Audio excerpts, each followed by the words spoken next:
Oil paint has been a staple of Western art since the Renaissance, from the 1300s to the 1600s. Color pigments are mixed with oil to create a strong, thick, and versatile paint that can be layered to create detailed works with depth. Traditionally, oil is used on canvas because its thick fabric can withstand multiple layers of paint. Comparatively, rice paper is a much thinner base. Created in China during the Tang dynasty, from 618 to 907 AD, as a more evolved paper meant specifically for writing and painting, rice paper, also known as the king of all paper, by Chinese literati, is just as popular a staple as oil paint is in the realm of Chinese art. It is soft and fine, yet has a high tensile strength. This means that it can be stretched a lot more without ripping compared to other types of paper. Most importantly for the artist Lo Haihong, it was accessible. Canvas was expensive. It was financially impractical to buy an entire canvas just for practice sketches that would never see the light of day. So, as artists often do, Lo practiced on paper, any paper he could find. It was a straightforward act guided by practicality. Through this, whether it was by a great coincidence of fate or an underlying subconscious series of decisions, Lo discovered his favorite combination that would later become his visual signature: oil on rice paper. Compared to other types of paper, rice paper ripped a lot more easily under the weight of the paint. Because of how fine it was, layering pigments was difficult, meaning that he could not paint in the way of Western convention like the old masters did. Too many layers of paint would tear the thin paper, and when it reached this point, the paintings had to be discarded and restarted from scratch. This process was arduous, as it demanded skill and undivided focus. To Lo, however, it was a welcomed challenge. It combined his love for oil painting with his love for his Chinese culture. Hailing from Shantou, China, but born in Sumatra, Indonesia, in 1941, the geography of Lo Haihong's life is complex. Fleeing the destruction of the Second World War, Lo's family left Shantou and moved to Sumatra, where he was later born. However, violence continued to follow them. In 1945, opportunists in Indonesia, fighting for independence from Dutch colonial rule, incited violence against Chinese migrants within the country. The family briefly moved back to Shantou before finally migrating to Singapore in 1949, where he attended an English school, and later the Nanyang Academy of Fine Art, NAAFA, to study Western painting. Despite the years and oceans that kept him away from his ancestry in Shantou, Lo remained rooted in his Chinese culture and heritage. It was part of his being, and so he poured pieces of it into his art. Oil behaved differently on rice paper than it did on canvas. Because the paints could not be layered over each other and continuously edited on rice paper like on canvas, he used oil according to the methods of Chinese painting. His brush strokes had to be strong and deliberate, each mark painted with intention and feeling. Consequently, abiding by the philosophy of Chinese art, his works were not entirely realistic. Chinese painting did not prioritize realism or replicating the exact appearance of its subject. Rather, it conveyed the subject's spirit. These artworks captured the essence of moments, emotions of the artist or the scenes, and the resonance of its spirit. Because of this semi-abstraction from reality, Chinese painting also appears more sketch-like, a vast difference from Western art, whereby such works would be seen as incomplete. While it can be argued that Impressionism and its subsequent movements in the Western art world are like this as well, their works that are based in reality are still more detailed and true to life compared to Chinese painting, and there is less of an emphasis on feeling. Although Lo's works may appear to be inspired by Western art movements like Impressionism because of his use of oil and the increasing popularity of Impressionistic works in the Western art world, much of his inspiration for this series of works was in fact drawn from Chinese painting traditions. He was, however, not only influenced by Chinese culture. For this series of works, Lo wanted to combine influences from both the East and West, creating something true to himself that reflected his life's journey. Because of the fineness of rice paper, the works are painted thinly like in traditional Chinese painting. However, the use of oil meant that they were also layered to create depth, albeit much more lightly, like in Western art. His artworks embody a synthesis of East and West. It is a deeply meaningful method brimming with sentimentality of our history, traditions, culture, and soul.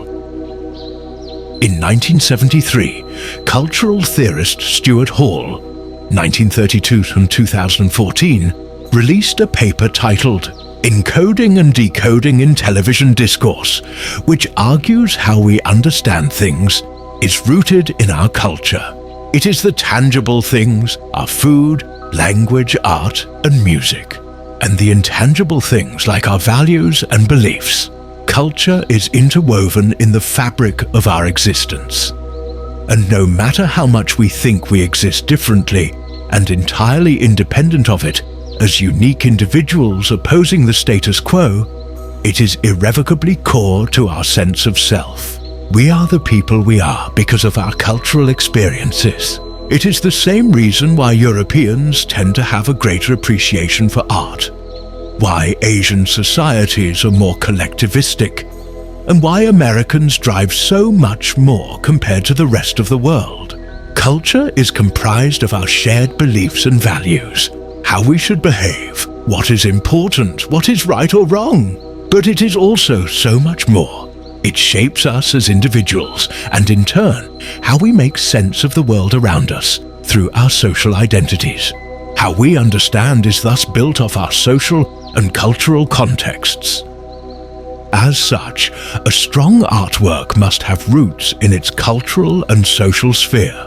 It cannot be a baseless mirror of popular pieces that have come before. To do this would be to create a beautiful husk without a heart.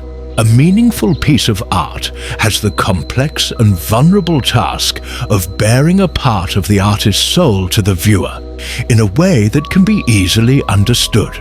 This is also the reason why to really appreciate an artwork, you must understand the social and cultural context it was created in. Stuart Hall explains this using his model of encoding and decoding.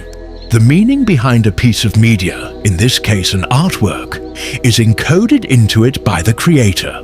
The viewer, however, may decode its meaning differently because the way they make sense of the world varies from the artist. While some may accept what the artist means, others may completely reject it and form their own interpretation. So, the more you know about an artist themselves, the easier it is to understand the true meaning behind their creations. This is particularly paramount in the current period of contemporary art, works made after 1970 by living artists. We live in an era where most artworks are conceptual, and its value lies more in its philosophy than its technical prowess. In a time where knowledge is easily acquirable, and one does not need to attend the Royal Art Academy with the children of lords and ladies to learn how to draw, the essence of a piece of art lies in its meaning. Beauty alone is not enough. A good artwork needs to be able to stand its ground, speaking for itself aesthetically and philosophically. It is thus paramount that an artwork is rooted in its culture, and that these roots are significant enough that its meaning can be easily understood by the viewer. The value of Impressionist works comes from the Parisian disputes with the salons. Russian constructivism derives its importance from its roots in the Russian Revolution, and Singapore's Nanyang style is important because it reflects the East-West blend of cultures in the country. Good art says something about where it was made. It must be more than a hollow, frivolous existence. It cannot be created or understood in a cultural vacuum. Its message must be rooted in its socio-historical context in a way that can be understood by all. Artist Lo Hai-hong believed exactly this. An artist must not stray from their roots, and only by staying grounded can they create truly meaningful works of art. This is what separates the artisan and the craftsman, high art from the simulacra. As per the demands of the contemporary art world, Lo Hai-hong's synthesis of oil on rice paper itself is an insight into the artist's own soul. When you look at one of his paintings, his reflection stares back. You can see the years he spent training in Western oil painting at NAFA. His desire to stay rooted in his Chinese heritage in spite of his years of English education and continuously migrating within Southeast Asia, and how much he valued culture and tradition. He sought to find a balance between nature and nurture. The Chinese culture he was born into and the Western school of painting he was taught. How could he combine the oil medium he knew and loved with Chinese painting? Using oil on rice paper was the perfect expression of his artistic selfhood. It blended the vivacious colors of Western oil with the subtlety of Chinese ink. These works shine vibrantly, but still have a classical refinement to them. They balance the explosive luminous color of Western oil with the simplicity of Chinese ink. Most importantly, it reflected his own Eastern and Western cultural influences and allowed his works to truly mean something. Although he trained in Western methods of painting, Lo believed that naively mimicking Western art's trends and beauty standards simply because that was what he was taught was a hollow pursuit. If an artist abandons their cultural heritage and blindly pursues the Western avant-garde in search of fame and recognition, who will understand their works? What will give their art consequence? Historically, the Western world has set the bar and been idealized as the pinnacle that all must emulate to succeed both within and beyond the art world. The West sat at the dominant center of the world, disseminating culture, knowledge, and influence to other regions littered around as part of the cultural periphery. This included both China and Southeast Asia. Their reach was limited and their outflow stagnant. All they could do was accept what was poured out of the center and adopt the same ideology. Lo was a firm opposer of this. He believed that Western art should not be the only leading example. Chinese techniques and ideas were just as beautiful and important, and he sought to position them at the forefront of not only his own works, but the art world. He employed these techniques in his art, deliberate brush strokes, capturing the essence of a moment instead of replicating reality. And sketch-like brush strokes were all ideals of Chinese art that embedded his work with emotion. To him, Western art focused too much on realism. Even Impressionist works, which were already semi-abstracted, were replications of reality through a stylized lens. Chinese art was different. It was as if the brush itself was submerged in feeling before it touched the paper. They evoked emotion, not factual recognition. For example, san shui paintings, directly translated to mountain water paintings, were landscape works containing mountains, or bodies of water that did not aim to replicate what was physically there. Instead, these works encapsulated what the artist thought about nature. It parallels the romantic idea of the sublime in Western art, an overwhelming feeling of awe or fear at the realization of the all-encompassing forces of nature. In Chinese art, this idea is used in more than just landscapes, but to depict people, stories, animals, and so forth. That is why the perspective, colors, and sizes of subjects in these paintings are never exact.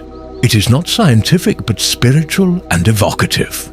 This was exactly what Lo wanted to elicit in his own works, each one painted with emotion, emphasizing different elements to make the viewer not only think but feel. Most of Lo's signature oil on rice paper works were created during his stint in Paris. Having practiced and perfected the combination beforehand, Lo created a series of oil on rice paper works, both in the studio and plein air on the Parisian streets. Despite the years of experience he had painting with oil, controlling the medium on the fragile paper proved a difficult task. But there was no method more apt for him to express himself. The rice paper rooted his paintings in Chinese culture despite his use of oil. In the same way, he rooted himself in his heritage, in a world where Western art set the standard, drawing inspiration from Chinese art while using a Western medium set Lo apart, in terms of both aptitude and philosophy. His unique combination of materials made the paintings literally shine in a different way. The pigments of the paint are absorbed differently on rice paper compared to canvas, giving them a bright yet refined look. The colors appear more three-dimensional compared to when they lay on canvas, breathing life into the paintings. The sketch-like style inspired by Chinese ink gives the scenes an enhanced emotional depth that we do not usually see in landscapes from Western artists. When looking at these paintings, you feel what the artist felt.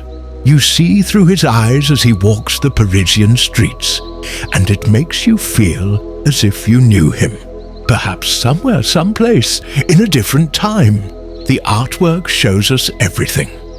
His life is there as plainly as the ripples in the water and the clouds in the sky. Expressing Chinese virtues with Western methods, Lo Haihong has made something truly meaningful. Each painting is a good piece of art that calls out to the soul and resonates with the spirit no matter the differences in culture. It brings us to a standstill between quiet understanding and emotional invigoration.